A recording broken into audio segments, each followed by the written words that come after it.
शूद्र या बहुत नीची जाति माना जाता था। क्योंकि इसका मतलब ये नहीं कि माली जाति नीची थी तो हम लोग ऊपर थे, हम लोग भी सब नीचे ही थे। क्योंकि केवल उस समय ऊपर की जातियों को, जो उच्च जातियां थी, केवल उन्हें पढ़ने के लिए अलाउ था, उसमें भी केवल पुरुषों को पढ़ने के लिए अलाउ था। और जो बड़े घर के लोग थे या उनकी लड़कियां थी तो उनके लिए अलग से टीचर उनके घर जाता था पढ़ाने के लिए। तो इसलिए लड़कियों के लिए इस देश में कोई स्कूल ही नहीं था। आज जो आप देख रहे हैं, आपकी दीदी, आपकी माँ, आपके रिश्तेदार जो बड़े बड़े स्कूलों में पढ़ने जाती हैं ड्रेस पहन के, ये सब संभव नहीं था। इन दोनों दंपत्ति, पति पत्नी की देन है इस देश में शिक्षा। तो इन्होंने 1 जनवरी 1848 को जब पहला स्कूल खोला, तो चूंकि अब नीची की जाति में माने जाते थे, अब वहाँ पढ़ाने के लिए कोई तैयार नहीं था। तो जो उस समय उच्च जाति के लोग थे, जो पुरोहित थे, पंडित थे, वो लोग आए। उन्होंने बोला कि अगर ये स्कूल बंद नहीं करवाया गया तो बहुत बड़ा पाप लगेगा, गांव में भारी संकट आ जाएगा। तो बेचारे ज्योतिबा के जो पिता थे वो डर गए। अब जाहिर सी बात है, अपने बेटे के लिए बाप डर जाता है, तो वो डर गए। जब ज्योतिबा नहीं माने, बोले मैं तो स्कूल खोलूंगा, मैं तो पढ़ाऊंगा, तो बोले जा मेरे घर से निकल जा। तो उन्होंने डर के मारे दबाव में आके अपने दोनों पति पत्नी, मतलब अपने बच्चा और अपनी बहू को घर से निकाल दिया। उन्हें शरण दी उस समय एक मुस्लिम युवक ने, जिनका नाम था उस्मान शेख, और उनकी बहन फातिमा शेख। वो बोले हम आपके साथ हैं। तो उन्हीं के बाड़े में उन्होंने कुछ दिन पढ़ाना शुरू किया। उन्होंने अपनी जमीन दी, रहने के लिए व्यवस्था दी। जब उन्होंने पहला स्कूल किया तो पहली बार कुल 9 लड़कियां पढ़ने गई।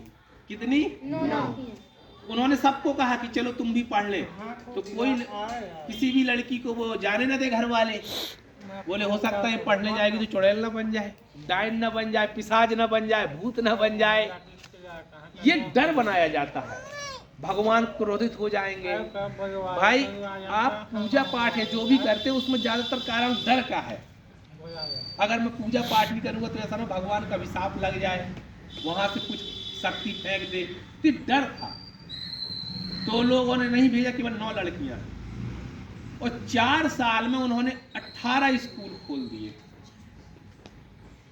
और इसके बाद जाते जाते उन्होंने 52 स्कूल पूरे पूना, सतारा में, महाराष्ट्र में, अलग अलग जगह, और उन्हीं का प्रेरणा लेके देखते हुए बंगाल में लड़कियों के लिए स्कूल खुले, पंजाब में खुले, उत्तर प्रदेश में खुले, जगह जगह। तो आप समझ रहे हैं कि केवल 2 व्यक्तियों ने कितना बड़ा काम किया। जो लड़की खुद पढ़ी लिखी नहीं थी, उसने पहले पढ़ना सीखा, पढ़ना लिखना सीखा, इसके बाद उन्होंने फिर पढ़ाना सीखा। ये जो सही जुनून है पढ़ने का। आपकी उम्र जो होती है वो कच्चे घड़े के समान होती है। घड़े को जो मिट्टी होती है उससे चाहे घड़ा बना लो, चाहे छोटा दीपक बना लो, या बड़ा और कोई बर्तन बना लो, चाहे जो रूप दे दो। आप लोगों को भी पढ़ना है, मोबाइल कम देखना है, कम चलाना है। जितना सर जी पढ़ा है उतना पढ़ो, रिवीजन करो, जो ना बने उनसे पूछो। अपने गांव घर में जाओ तो जो पढ़े लिखे लोग हैं उनके पास बैठो, उनसे जगह जगह पूछो कि डीएम कैसे बनते हैं, एसपी कैसे बनते हैं, दरोगा कैसे बनते हैं, डॉक्टर कैसे बनते हैं, पूछा करो।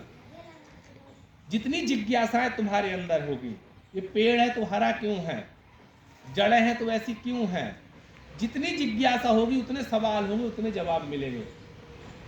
एक लोग नहीं बता पाएगा, दूसरा बताएगा, दूसरा नहीं बताएगा, तीसरा बताएगा।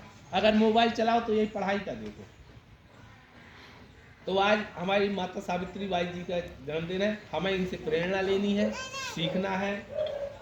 और उस्मान शेख जो हमने बताया, उनकी बहन फातिमा शेख जी थी। फातिमा शेख जी को भी डराया गया, ना वो डरी ना हिली, कंधे से कंधा मिला के इनके साथ दिया। जहां पढ़ाने जाती थी इन पे कीचड़ गोबर फेंक दिया जाता था सावित्री बाई जी पे, तो इनके साथ कई बार कपड़े तक उन्होंने दिए। तो जितना योग इनका है योगदान, उतना योगदान इनका है। अब ये नहीं दिमाग में बिठाना है कि ये तो मुस्लिम थी, हम क्यों माने, ये सब सोच नहीं। जो भी हमारे लिए काम करेगा, हमारे हक अधिकारों के लिए, हमारी शिक्षा के लिए, वो सब महापुरुष हमारे अपने हैं।